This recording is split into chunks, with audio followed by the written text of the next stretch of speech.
dhaabuu seetu. Isin kan wanti isin dhaabuu jiru baramni isin dhaabne rakkoon isin dhaabne baaburri dhaabbatu isin dhaabne xayyaarri dhaabbatu isin dhaabne konkolaataan dhaabbatu isin dhaabne akkana garagaltanii dachii bitanii hedduu garagaraa ammallee horaa bulaa deeman isin jaa. Aku duratti manguddoo keessanii fi obboloota keessa wajjin walgeessi ture oduu gammachiisaa nama boonsu natti hima. Amma dura yeroo dhufe maaliif jechaa ture namni keenya waggaa dhiyaalaa dhufe dura wal jaabuu jaaramuu qaba.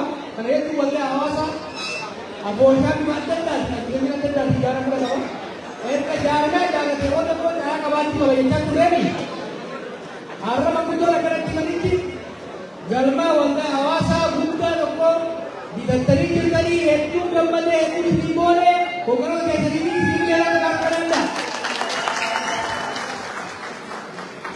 Dhaamsi ani qabu waan eegaltan kana jabeessuu qabdan. Isin amma booda asitti baay'achaa bal'achaa deemte. Dhugaan isin Oromoodha. Ammoo lakkii Ingilizii ta'uu danda'a. Oromoota Ingiliziidhaati, Oromoota UK'dhaati.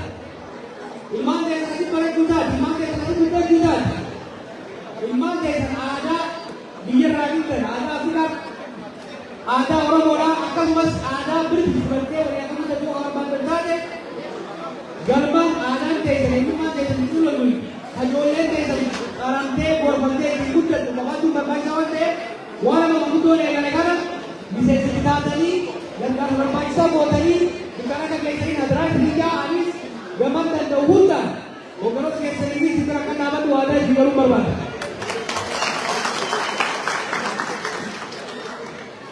Har'a dura Awuroopaatti godhaa ture beektuu oolamudha. Waan kana Naayiroobii irraa eegale. Kitaaba barreessa hoggan kan ta'u kitaaba isin qabu qofaa miti. Kitaaba keessatti wanti an barreessu waanuma waggoota 15 darbe kana waliin gahine akkanumatti galma wal kana keessatti wal geennee bal'annee waan walitti tuunnee yaadaa maallaqaa suuraa yeroo waliin baafnee qabsoo hamma tokkotaa gaamachiisee kana keessa barreessa. Garuu yeroo kitaaba kana baasu boqonnaa qabsoo itti aanu labsuudhaa fi baasee jiru. Jarri mootummaa dhiiga ilmaa keenyaatiin qabsoo keenyaan aangoo baate marsaa itti aanu qabeessummaan Oromootii fi uffatoonni biyya sanii guutuutti ta'u galmaa bakka waan hin barbaanne. Waan inni itti deemu waan shakkaniif uummata Keeniyaa qopheessaa ture san fashalsiidha yaadan jechuudha. Yeroo takka hawaasa keenya ka Keeniyaa jiru ka gosoota Oromoo, Somaalee, saboota hedduu achi jiran ka kumaatamaan kitaaba san eebbisuudhaaf qophaa'anii shirri harkatti fashaleessaniin shirri diinaa fashaleessuu yaalullee yaanni keessan, humni keessan, cimini keessaniif tokkummaan keessan firaaf alagaa biratti illee waan dhagahameef hedduu galatoomaa allallee isiniin boonaa naa galteeffadha. Duula Awurooppaatti gooneen akeeka qabdi. Duula waliigala hingaabbuudhaan godhaa jirru kana bikka lama qoonnee laalla. Kutaan duraa the first phase ummata dammaysuudha. Ummanni keenya waggoota lamaan sadeen dabre kanatti akkuma gaafanneef akkuma isin waanneen boqonnaa irra turtan haara galfattan nageenya gadhuufuu abdiidhaan eegaa turtan. Nutis waan dandeenyu yaalii goonee amma immoo ummanni keenyas dammaqee nageenyi kadhaadhaan didame sun jaalatamee osoo hin ta'in harki bicciiramee nageenyi biyya keenyatti akka bu'uuf waamicha gooneen yeroo gabaabaa keessatti ummanni keenya callisee dhaggeeffataa akka jiru malee akka hin rafne waan mirkaneessitaniif galatoomaan isiniin jaa. Jarri mootummaatis warri if dagate warri eenyu ka Oromoo achirra isaan keessa maal fiddan amma booda Oromoon cabte jee yaade torban lama sadi keessatti Oromoon hanga fiigeessu galma hunda guutuudhaan sochooftee fi qaamaanis argamuudha. Hojiin har'a akka duraatti uftuuruu fi of jajuun hafee gandaranii piroojeektii dudullecha haaromsanii eebbisuutti dirqamanii jiranii jechuudha. Wanni beekamuu qabu ummanni kun ummata tuffatamuu miti. ummanni kun ummata kabajaan isaan malu kabajaan moo kana ta'e osoo hin ta'in kaan kabalee kaan muka itti cabsee kabajaa isaan malu akka argatu qabatamatti kaa agarsiiftan waan ta'eef hedduu galatoomaan isiniin jaa. Kana booda gara Ameerikaatiin deema. Minnesota irraa eegaluudhaan magaalota adda addaattiin deema. Kun marsaa lammataa ta'aa jechuudha. Second phase of the campaign. Hanga ammatti uummata keenya dammaysu mooraa isaa gamaa gamana jirtu kakaasu if yaadachiisu haasoysiisu falmisiisu irratti fuulleffanne. We were agitating. We were focused on agitating, provoking discussion.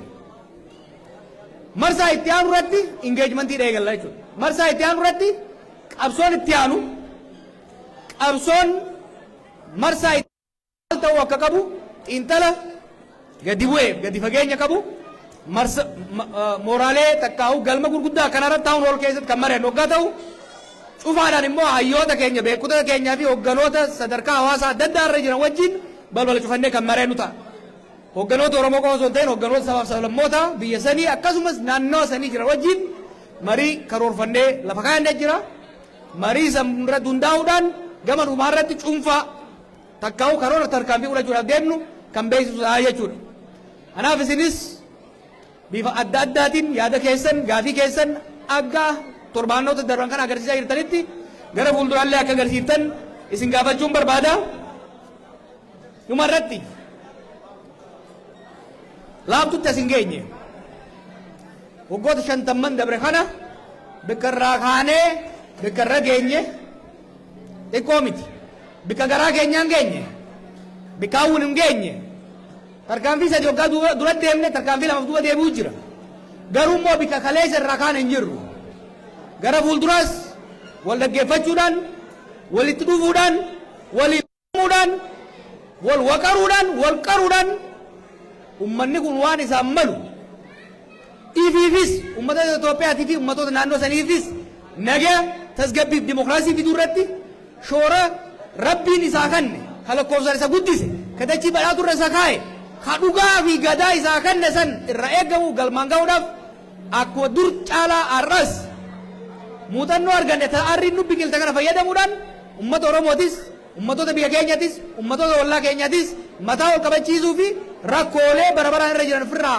akka mulqu ijaaruudhaaf dammaysuudhaaf tokkoomsuudhaaf hojii eegallee jirra. Hojii kanatti akka nu jira hiriirtanii isin gaafadha.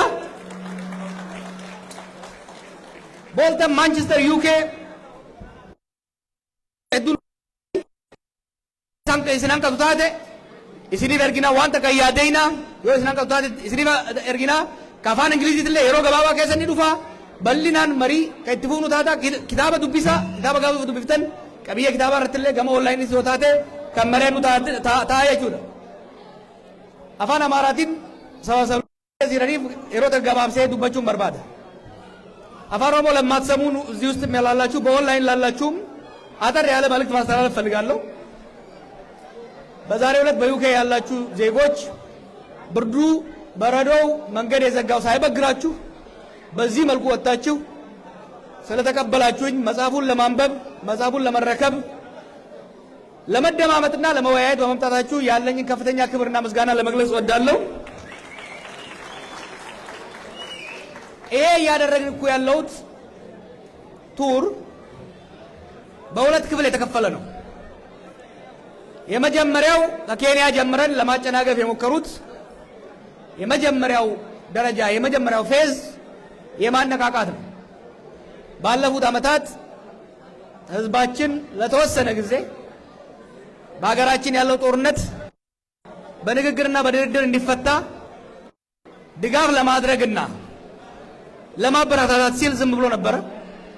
ይህ ግን በገዢዎቹ እንደ ፍርሃት፣ እንደ ተስፋ መቁረጥ፣ እንደ መሸነፍ ስለወሰዱት ህዝባችንን መልሰን በማነቃቃት የህዝባችንን አቅም ማሳየት አስፈላጊ ሆኖ ስለተገኘ ባለፉት 2-3 ሳምንታት ያደረግነው የመጀመሪያው የዚህ ጉዞ አካል ሲሆን በዚህኛው አካል አጅቴት የማድረግ የመነቅነቅ የማነቃቃት የማነሳሳት ፕሮቮክ የማድረግ ስራን የሰራ ነው። ይሄንንም ደግሞ ከጠበቅነው በላይ በተሳካ ሁኔታ ያደረግን ሲሆን የሀገራችን ፖለቲከኞችና ህዝቦች በአሁኑ ባለፉት ሳምንታት ከፍተኛ ውይይት፣ ክርክር፣ ንግግሩ ስለገቡ ከክርክርና ከንግግር የሀገራችን ችግር ይፈታል ብለን ስለምናምን የመጀመሪያው ፌዝ በተሳካ ሁኔታ በዛሬው ዕለት ተጠናቋል። የሚቀጥለው ፌዝ እስካሁን ያነሳናቸውን ነጥቦች በጥልቀት የምናይበት ወደፊት ሊሰሩ የሚገቡ ልንከተላቸው የሚገባች አቅጣጫና ስትራቴጂ የምንወያይበት ይሆናል። ይሄም በሚቀጥለው ሳምንት ቅዳሜ በሚኔሶታ ጀምረን በተለያዩ የኖርዝ አሜሪካ ከተሞች በመጓጓዝ ከህዝባችን ጋር ውይይት እናደርጋለን። ሁለት አይነት ውይይት ነው የምናደርገው። አንዱ በዚህ መልኩ በአዳራሽ በመሰብሰብ ከህዝባችን ጋር የምንወያየው ሲሆን፣ ሌላው ደግሞ ከተለያዩ የማህበራዊ እና የፖለቲካዊ አመራሮች ጋር ከተለያዩ ብሔሮች ከኢትዮጵያኖች ብቻ ሳይሆን ጉዳዩ ከሚመለከታቸው ጎረቤቶችና የዓለም አቀፍ አካላት ጋር ስለ ሀገራችን የወደፊት ዕጣ ፈንታ በዝግ የምናደርገው ውይይት ይኖራል። በመጨረሻም ላይ የእነዚህ ሁሉ ውይይቶች ውጤት ተደምሮ በተጨባጭ ሀገራችንን ከመፈራረስ ህዝባችንን ከጦርነትና ከድህነት ሊያላቅቅ የሚያስችል አስፈላጊውን ስትራቴጂ በመንደፍ ወደ ስራ የምንገባ ይሆናል። ሁላችሁም ባያላችሁበት በሁሉም ቋንቋ በማንኛውም መልክ ማንኛውንም ሀሳብ በእንደዚህ መድረኮች አምታችሁ እንድታንሸራሽሩ እጋብዛለሁ። ያም ብቻ ሳይሆን እንደ አስፈላጊነቱ በኦንላይንም በተለያዩ ሶሻል ሚዲያ ፕላትፎርሞችም ሰፊ ውይይቶች የምናካሄድ ይሆናል። ህዝባችንን አፍኖ የመርገጥ፣ ህዝባችንን ከፋፍሎ የመርገጥ፣ ህዝባችንን እየከፋፈሉ አገር የማፍረስ አካሄድ እዚህ ላይ እንዲያበቃለት አስፈላጊውን እርምጃ ሁሉ የምንወስድ ይሆናል። የእርምጃው ቅድሚያ ግን መወያየት ስለሆነ ለውይይቱ እጋብዛለሁ። አመሰግናለሁ። ኦሮሞቲ ሄዱር ሲንጃረዳ ነጋና ቡላ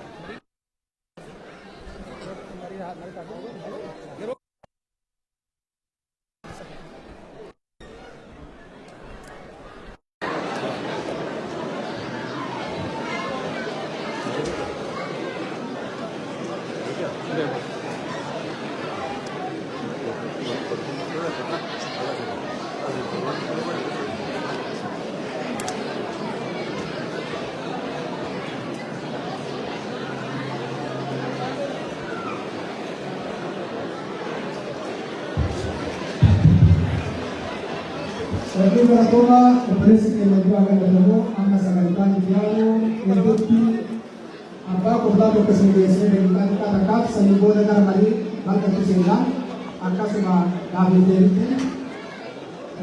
Mana nabi di power bank itu? Baru saat timbul, yang dulu kau baca pertama ibu negara mari kita, negara waktu itu amat di Oromo. Kami dengan nabi.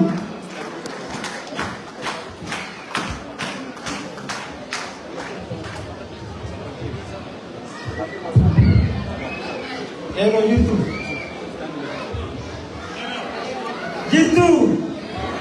jitu ya wala dole ni ani wala aras rati late sedih aku madarosan baik kita dah hotel itu jago itu akan sendiri nanti yang melebar sedikit juga karena ini dengan hotel jadi akan baru sendiri Jalatu. Assalamualaikum Indonesia. Assalamualaikum Indonesia. Assalamualaikum Indonesia. Assalamualaikum Indonesia.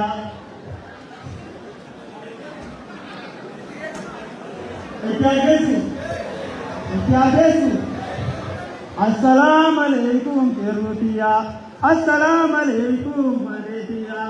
Waiti dakare jawetiya alhamdulillahi rabbiya. Assalamualaikum Indonesia. Assalamualaikum Indonesia. Waiti dakare jawetiya alhamdulillahi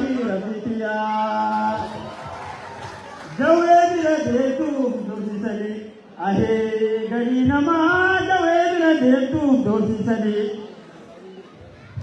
jawe bira deemtu doorsisanii gari nama jawe bira deemtu doorsisanii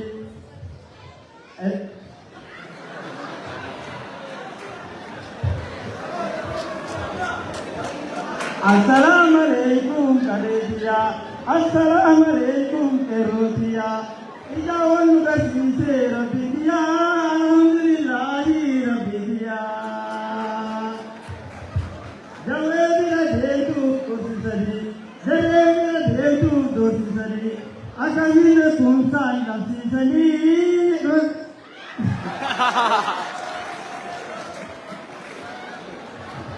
Assalamu alaikum kerotiya assalamu alaikum kadeetiya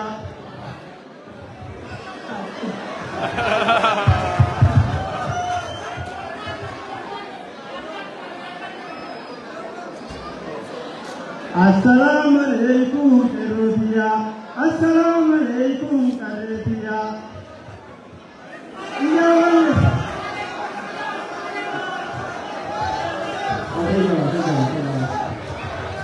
Aye galatuma upada ni duyana jauh jauh mungkin asal tanah tiga jauh dulu boleh bayi di bawah tujuh jira karena tuan yang itu berbalik orang awas orang wesi di bawah jira kes dulu gumaca goltes di mana arah arah timur lalu wani bukan cuma begini kalau bayar dari saya di rumah tidak begitu. Tanamadi, ama orang aka orang wesi maka orang wesi kita apa toko aka paralamé aku orang wesi ada kalau kita namamu ini dah ada.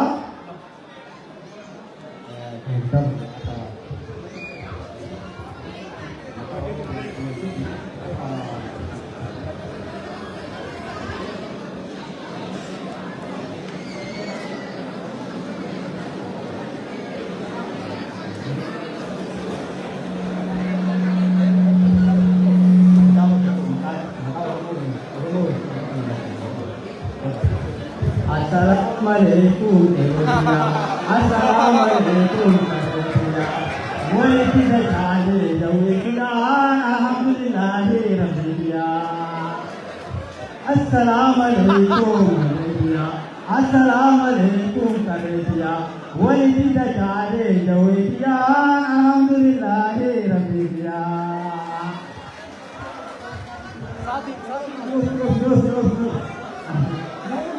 Akhirnya,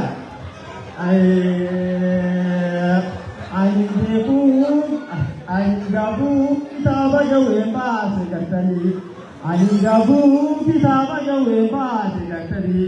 Sekarang kita rasani, akarani nabi gubatani. Gabu kita baca wemba sekali, gabu kita baca wemba sekali. Jika ibu dadang guratani akanani nafung gubatani. Assalamualaikum jawetiya, assalamualaikum kerotiya. Nega, enggak mau.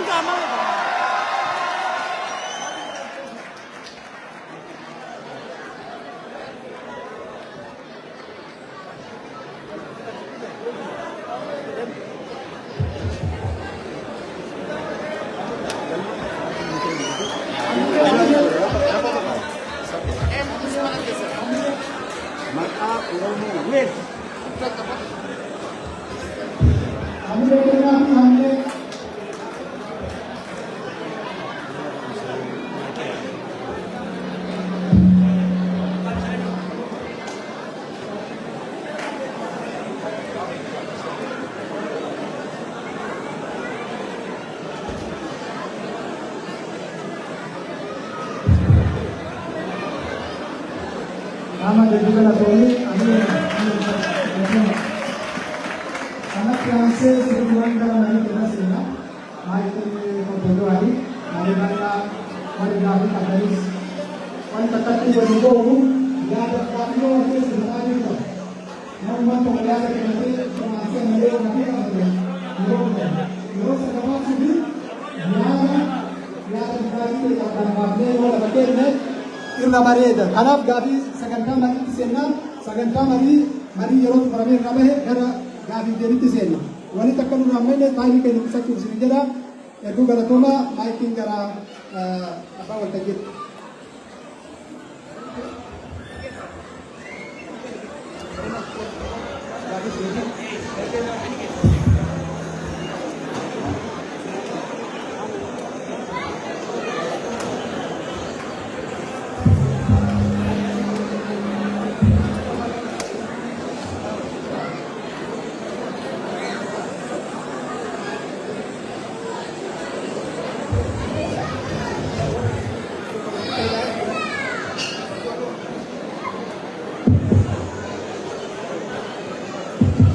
Oke, hedduu galatooma obboleessi biyya tokko waan yaadachiise dubartoota sikkoo mandoo warra ganama kana 2,000 kennitan waan jedhan kitaabni tokko maqaa isaaniitiin mallattaa'ee akka isaanii kennamu jedhamee jira. Kitaaba dhuftanii akka mana fudhatan dubartoonni sikkoo mandoo warri ganama kana paawundii 2,000 kaffaltan kitaabni tokko maqaa keessanii mallattaa'ee isinii kennama. Warri koree kitaaba tokko akka garan na dhiyeessitan.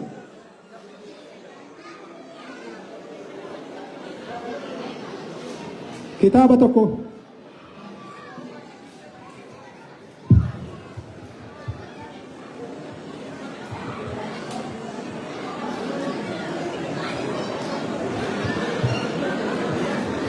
dubartoonni sikkoo mandoo saayinii obboleessi kennaa wajjin dhuftanii akka harkaa fudhattan kabajaan isin gaafanna.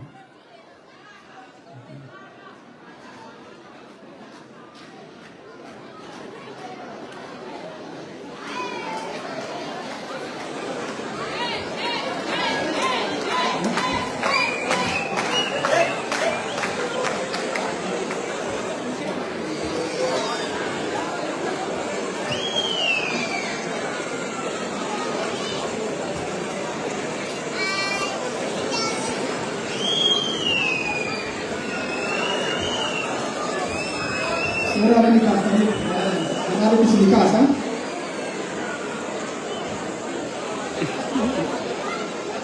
Esa casa. Dubartoota sikkoo mandoo warra mallaqa kana gumaache saayiniin kaayamee fi kitaabni tokkolaan hingaa bu'uura kennamee jira. Kanaafuu galatoomaa ulfaataa baga gammadan isin jennu. Amile kennafi ulfaadha.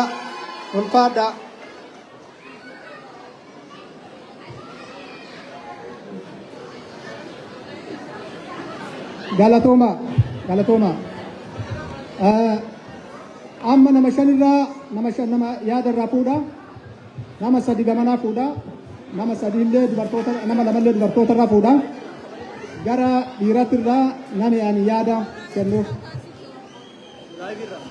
Gamana nas bay.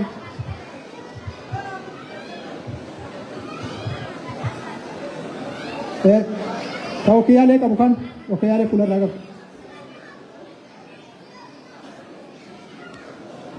Ya. Maruf.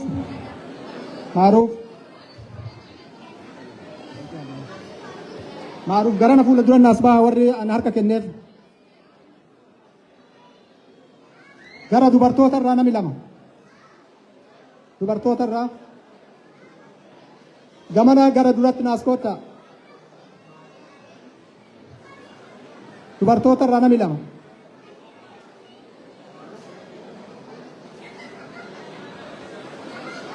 Aye. Nama lamaan san naa koottaa. Nama shan qofa barbaada. Maaruuf gamana.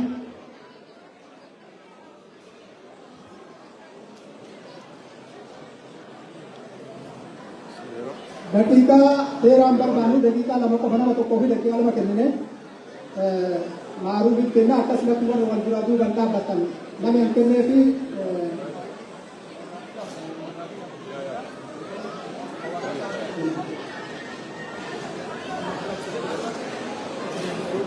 Dadaba, orang yang kene agak kene berarti tu jadi anda.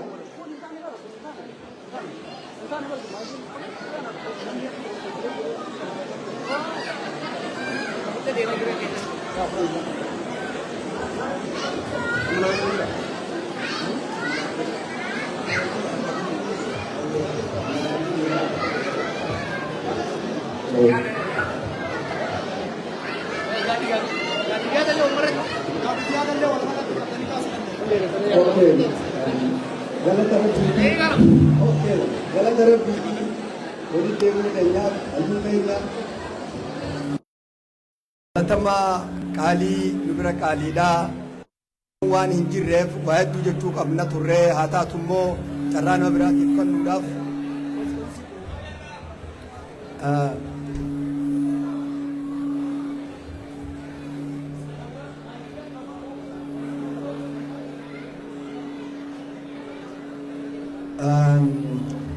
ani obbo Jawaar jee gaggabaabsinee dubbanna waa hedduu tukasan keessa qabsoon Oromoodhaa yeroo dheertuudhaaf keessatti carraayitee namni hundi waliin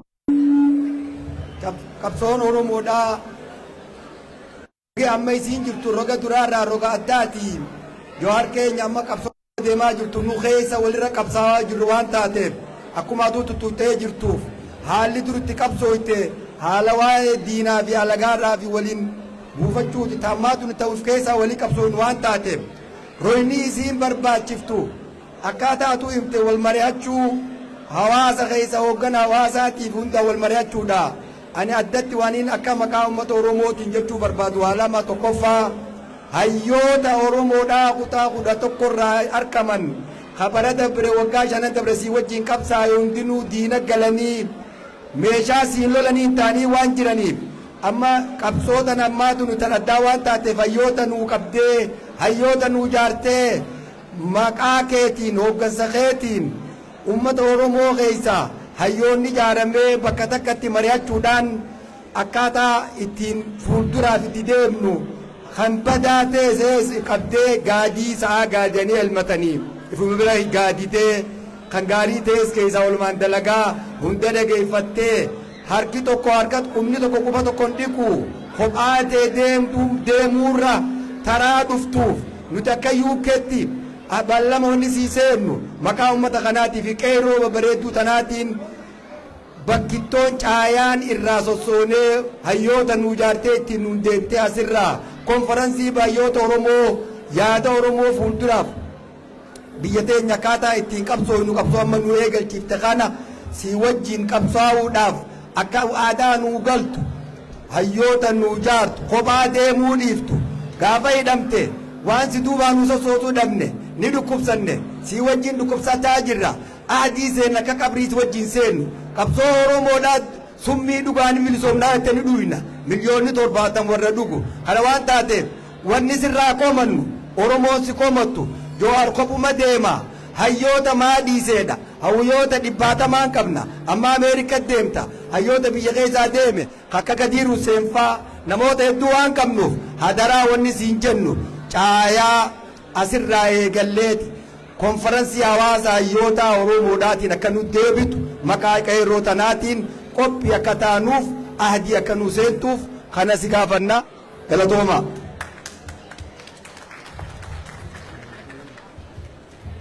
Ayee duraan dursee galatoomaan isin jaa hawaasa bal'aa naannoo adda addaati walii qabamee kana duraan dursee galateeffachuun barbaada. Maaliif yeroon qabbana yeroon tana namni waliin dhufee hundi keessanuu rabbi isin haa milkeessu rabbi isin haa gammachiisu. Tokkummaa keessanillee rabbi isin gidduutti haa eeguun jaa yaadni dubbachuu barbaadu yaada sadii.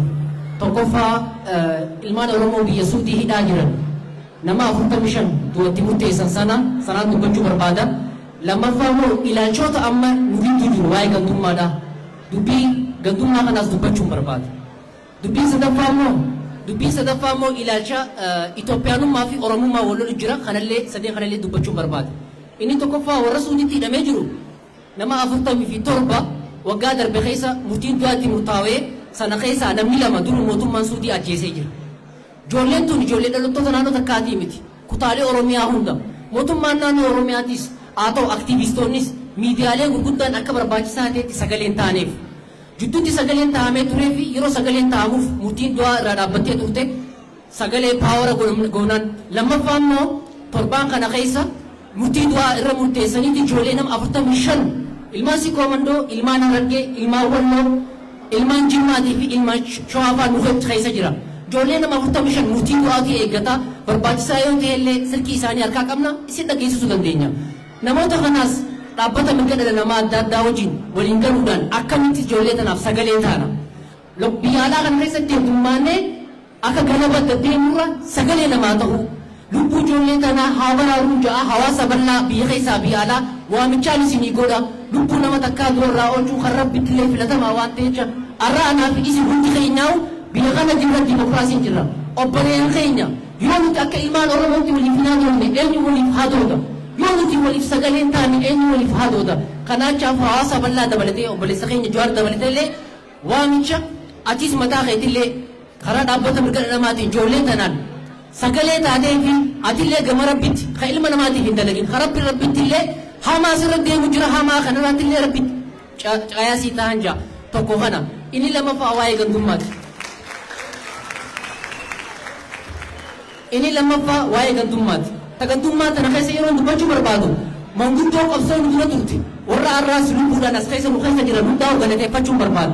Maaliif bara isaan umrii dargaggummaa akka keenyaa kana gandummaa nu turre arrallee nu keessa jiranii karaa isaan nuusaa kan dhiifneeti karaa naggaadee siyaasaa nuusaati karaa gandummaa keessa deemnee jirra. Yaa jara keenyaaf haalaan bakka deemnutti qophii qopheessinu hundaa'u kutaalee ilmaan Oromoo hundaa'u waliif fidanii qophii qopheessuu akka Oromummaatti hojjaa dhaabbachuu bakka isteetiirrattis haa ta'u bakka hundaatu namni ganda hundaa yoo wal keessatti argame tokkummaa keenyaaf illee gaarii wanni kun miidiyoo dabra waa'ee gandummaa bakka hundaa'u dhaabbachuu qaba walgahii amma booda godhatullee Jawaar ifaa ifattiin sitti himaa ilataa naannoo takkaa qofa hin godhatiin ati Oromoo guutuudhaati arra durallee Jawaar marfamee gaafa jaaniin kutaa Oromiyaa guutuu sitti hirmate malee kutaa tokko qofaa miti dhimma kana akka obboleessattiin siidhaama dhimma kanaan dubbachuu barbaada. Gaafiin sadaffaa immoo namoonni ani nama siyaasaatti ijoollummaan siyaasaa keessatti hin guddadhe aabaa ol na guddise. Waa'ee siyaasaa ni hubadha. Ilaalchi amma ol nu jiru ilaalchi Itoophiyaanummaa fi Oromummaati. Ilaalchi Itoophiyaanummaa kana dhugaa waan ati daleetes haqa keessiif hin dubbadha. Si dura namni Itoophiyaa biyya jedhamtu akka bineensa laalaa ture Itoophiyaanummaa dhala ammaa siif fudhachiise. Herreeduun isaa Itoophiyaanummaa akka bineensa laaluu dhaabee jira. Kana siif hin kaaya. Garuu Itoophiyaan tuni bu'uureffamni isaatu dhiiga hayyoota Oromoo ajjeesuudhaan. Atis dheeyxee Hayilee Fidaa osoo bara sana seenaa isaa yoo dubbiftee dhaabbatu Itoophiyaanummaa irraa osoo jaanii lubbuu dhabe. Jarnaan Taaddasaa Birruu ministeera biyyattii ta'eeti hammeenya Itoophiyaanummaa kana harkee qabsoo mooraa Oromoo dabalame. Atis akka ilma Oromoo tokkotti Itoophiyaanummaan tun lubbuun si kabachiifti si qofaa miti. Nama si jala deemuun lubbuu kabachiifti. Kaampii Itoophiyaanummaa keessa Oromiyaa keessatti as deebiin siin jaa. Tokko lammaffaa kaampiin Itoophiyaan tuni nuti fi Itoophiyaan Oromoo wajjin dirree lola irratti wal baranne dirree lola irratti wal gaggeessina. Dirree karaa qalamaatiin wal gaggeessinaa sana sammuu sana keessaa kan itti yaaduu qabda. Karaa qalamaatiin jaarraa abbaa gadaa waaqoo guutuu dhaamsiisaan jaanuuf gahaadha. Nama biraa ilaalachuun nu barbaachisu. Kanaafuu dhimma kanallee akka ilma Oromootiin siidaadha. Siyaasaa dubbannu keessatti illee waa'ee gandummaa akka baafannu sinaama galatoomaa ulfaadhaaf.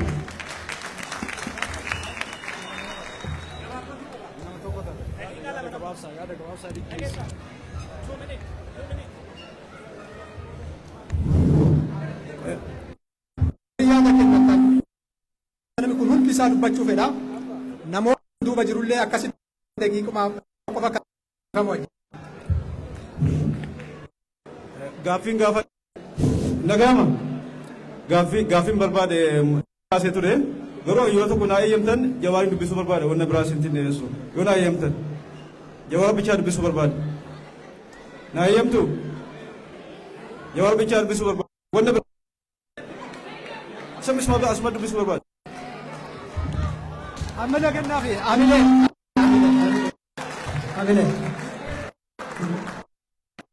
galata.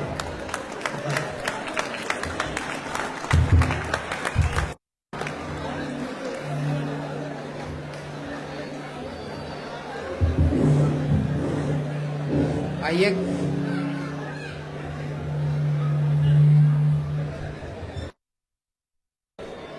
Hayyee galatooma duraan dursee obboleessi keenya Jawaariin si arguuf hedduu gammadaadha. Akkasuma du'arraa haftee kitaaba barreessitee uummata keetiin ga'uudhaaf baga Rabbi si gargaare. Ifaajee kitaaba barreessuun qabu nama kitaaba dubbisitu beeka. Kanaaf baga milkooyte siin jechuu barbaada. Kanatti aansee hawaasa kanaa wanti jechuu barbaadu rakkoon biyya san keessa jiru akka warri mootummaa nutti mul'ee miti. Akka Jawaar faa nutti himanillee oli. Hawaasni keenya rakkoo guddoo keessa jira. Kana nama biyya san dhaqee deemetu argaa jechuudha. Akka fakkeenyaatti achumaanis hawaasa sanii yoo sagalee ta'uuf taate hawaasa tokko ka mootummaallee hin beekne ka uummanni illee hin beekne tokkoon isinitti hima. Uummanni kuni Arsii Bahaa aanaa Shirkaa fi godina Baalee aanaa Gaarfaa gidduu kana jiraata. Uummanni kuni walumaa galatti bu'uuraalee misoomaa jedhan jireenya isaa keessatti argee hin beeku. Karaan qabu, mana barnootaan qabu, dhaabbilee fayyaan qabu. Waggaa tokko waan caaluuf qaamni hidhate waraanni bilisummaa Oromoo naannoo san jira jedhamuudhaan gama Baaleetiin aanaa Gaarfaatti waraanni waabee irratti marsee gamanaan ammoo akka isaan gara Arsiitti ol hin baane uummata kana waraanni marsee waraanni gidduu kanatti qabe. Uummanni kun uumama isaatti horsiisee bulaan lafa gammoojjii irra jiraata. Waan silaa oomishatu kana yookaan achi guyyaa lama deemee magaalaa Gaarfaa geeffata. Yookaan ammoo gamana dhufee Arsii magaalaa gara Gobeessaa geeffata. Uummanni kun waan oomishate kana akka waliin geessine waraanatu loolu. Gamasiin gara Gaarfaa kan geeffanne waraanatu loolu. Uummanni kun dargaggeessi jiru kun baqatee magaalatti gale. Kun baqatee gara Sumaaleetti yaa'e. Kun bosona. Namni achitti hafe ijoollee fi manguddoota qofa. Namni isaan beeku hin jiru. Naannoo sana akkuma isin hin jedhe bu'uuraaleen misoomaa waan hin jirreef nama barates hin qaban, nama isaanis dubbatus hin qaban. Uummanni kun guyyaa waraanni mootummaa waraana bilisummaa Oromootu karaa kanaan bahe jedhee goojjoo isaan qaban irratti gubu. Halkan ammoo qaamni hidhate dhufeetu waraana bilisummaa asii nyaachi waraana raayyaa biyyaa asii nyaachiftan jedhee uummata kana darara. Rakkoo kana keessa jira uummanni keenya. Kuni fakkeenya xiqqaadha. Kana akka quba qabaattan isin jechuu barbaade. Kan itti aanu ammoo this a personal question yoo barbaadden deebisaa barbaadden dhiistaa. Ijoolleen gaaf dur lubbuu keessi baraarte. Sila har'a nullee si arguudhaaf carraa rabbii ta'e malee itti gaafatamummaan isaanii ijoolleen sun maalirra jiranii hagam takka quba qabdaa waan jedhuufi horii buni dagaagi.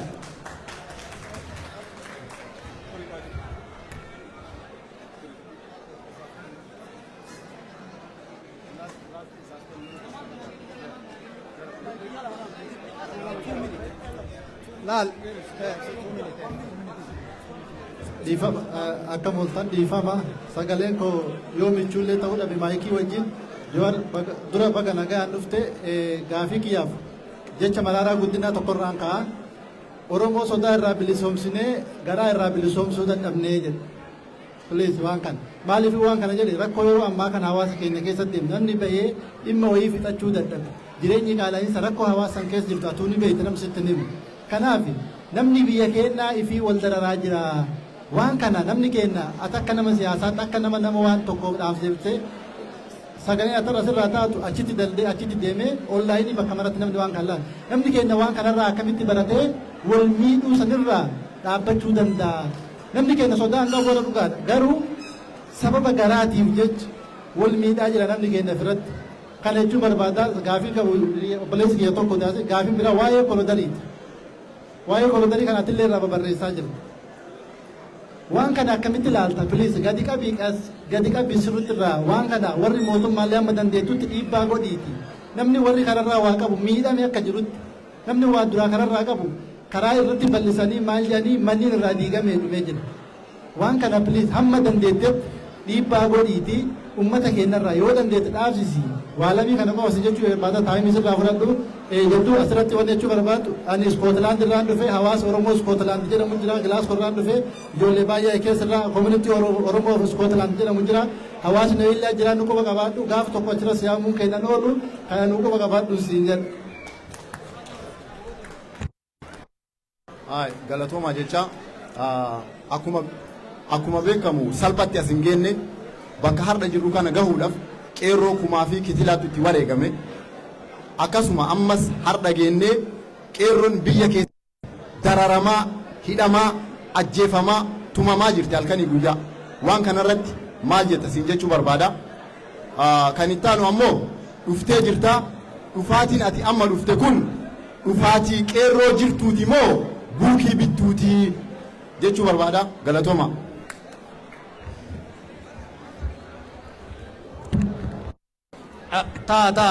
taati cuma bakka taa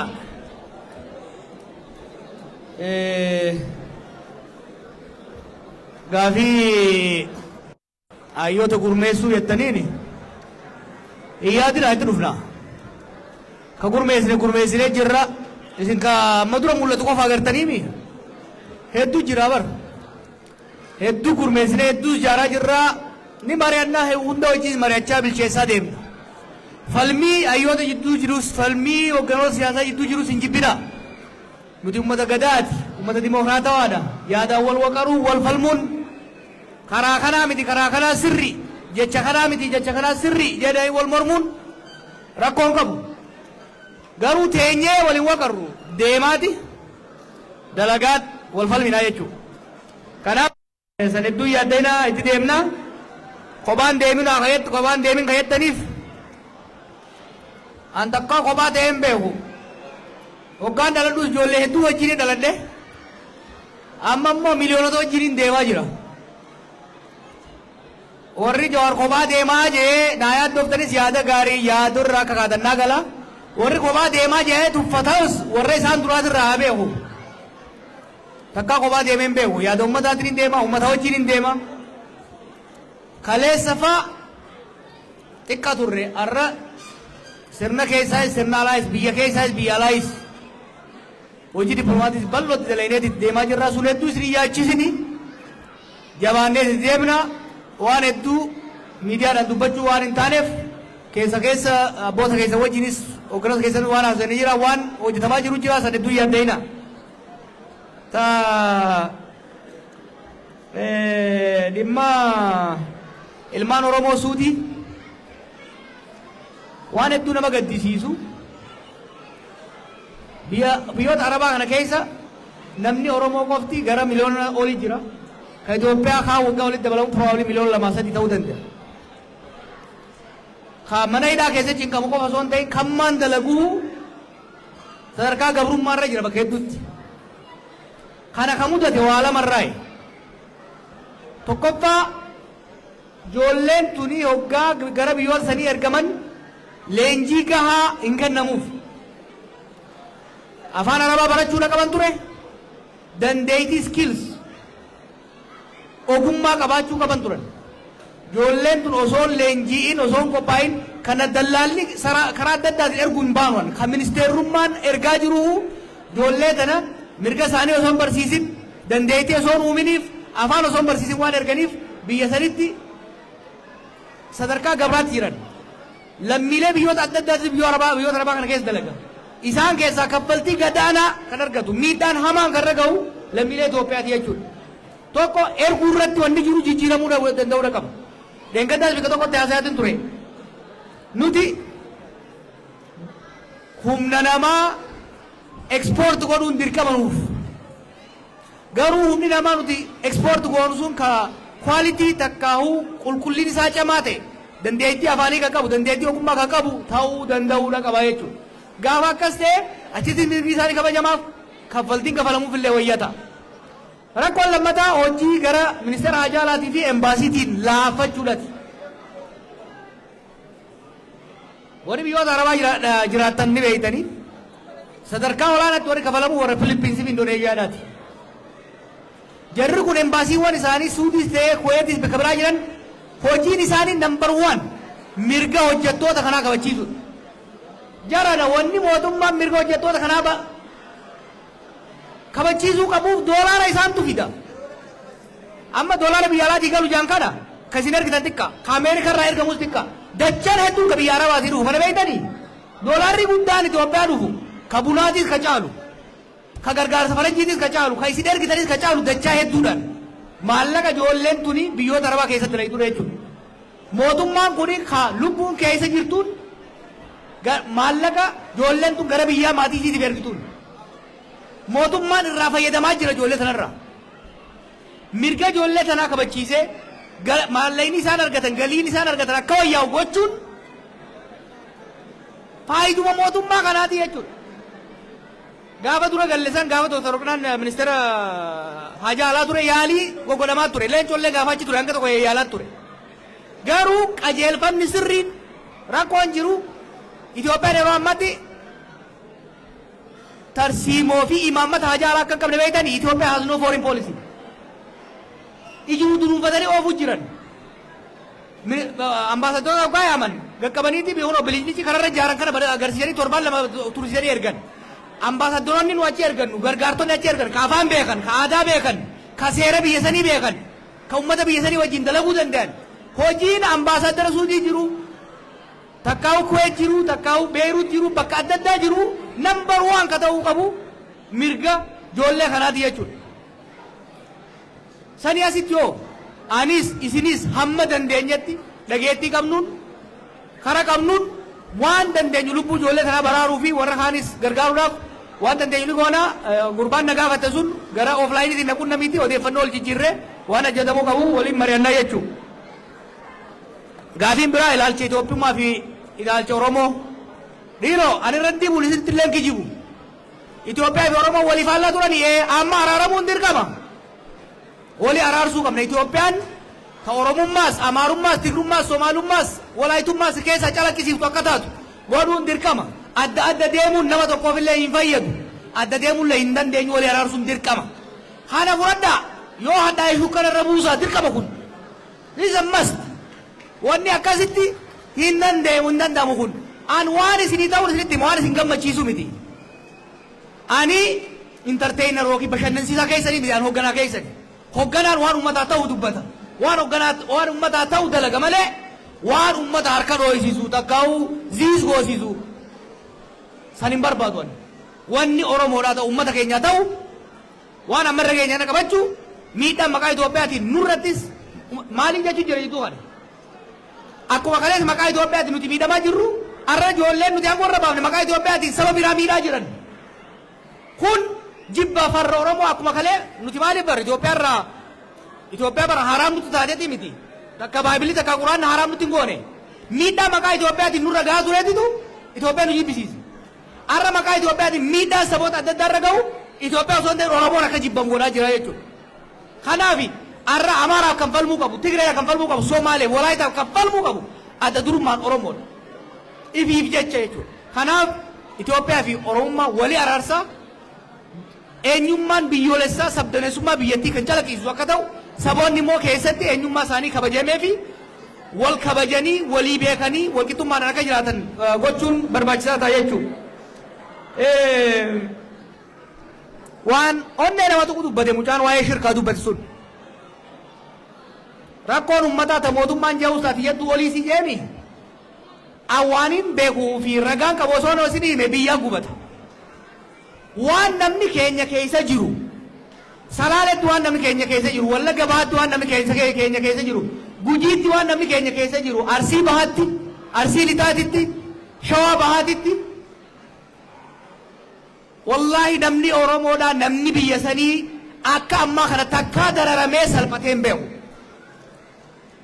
Kuni ijoollee ammaan gora jirtu waan mormuufi miti. It's a fact. Mee keessattuu warri biyya alaarraa biyya san dhayitan abbaa feetan deeggara mootummaa deeggara yoo barbaaddan garuu Finfinneef Adaamaaf dirree dhawaa teessanii deeggarina. Yoo sodaattan miilaan Adaamaadhaa bahu sodaateeti Adaamaa ta'ee mootummaa faarsa kijibaan. Boosan dhaquu hin danda'u banni kijibaa. Sodaree dhaquu hin danda'u. Gabba'uu hin danda'u. Maaliif? Tokkotu takka milishaatu miila isa cabsa takka qacaaqaatu harkisee fuudhee deeman. Namni keenya dur gabroomaa ture. Hidhamaa ture. Bayee galuu numa gala ture. Arra bayee hoggaa galu bar. Salphinni irra ga'u. Akka fedhan cabaqan akka fedhan tuman. Sangaarraa qalatan sangaarraa gurguratan. Wanni dubbachaa jiruufis salphinni kuni keessattuu zamana Oromoon biyya bulchitutti ta'uunsaa qaaniidha jechuudha itti qaanfachuudha qabna. Itti qaanfachuudha qabna jechuudha. Kan ammoo jijjiiruudhaaf saba hundarraa kaasuudhaaf. Laal lolli kuni Oromiyaatti eegalatti Tigree dhaqee Amaara ga'e amma Somaalittis gaffachaa jira. Kanaaf salphina sababa lolaatii fi